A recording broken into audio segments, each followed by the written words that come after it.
Grad Shenzhen, visokotehnološki centar u južnoj kineskoj provinciji Guangdongu, redefiniše prekograničnu elektronsku trgovinu kroz logistiku i pametna skladišta zasnovanu na veštačkoj inteligenciji, vodeći globalnu efikasnost logistike. Sa preko 80.000 prodavaca, skoro polovinom ukupnog broja u Kini, grad je u srcu globalne internetske trgovine u zemlji. To je takođe lansirana platforma za džinove, e-trgovine i tehnološke firme i dom za najnaprednije pametne logističke sisteme u zemlji. U skladištu lokalne logističke kompanije, pametni sistem za sortiranje i pregled paketa brzo vaga, skenira i kategoriše pakete, povećavajući efikasnost logistike.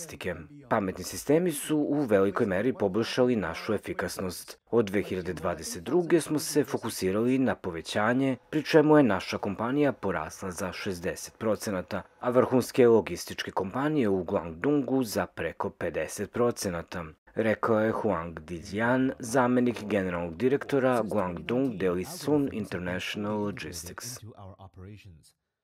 Većina Huangovih partnera su industrijski džinovi kao što su Huala, Shein i Shunfeng, koji su glavni igrači u sektoru transporta i maloprodaje. Mnogi od njih se nalaze u Shenzhenu i igraju ključnu ulogu u jačanju gradskog lanca snabdevanja elektronske trgovine. Postavili smo skladišta od po 10.000 kvadratnih metara u Guangzhou, Shenzhenu i šire. Svake nedelje izdajemo preko 1000 poručbina Huala tereta, prikupljajući više od 8.000 kupnih metara robe, rekao je Huang. Inteligentne logističke platforme kao što su Huala pojednostavljuju lanac snabdevanja sa rastućim ulaganjima u istraživanje i razvoj, kako bi održali korak sa brzom evolucijom industrije. 在深圳呢，每天大概飞行的架次是800到1000个架次，然后它日均的一个运单量呢是在2万个快件左右。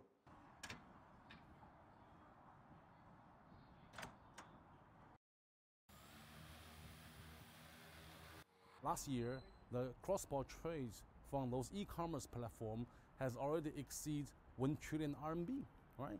This 1 trillion RMB actually will become the economic output in Shenzhen local economies. So that's quite important to Shenzhen kind of further AI or further kind of technological improvement in the future.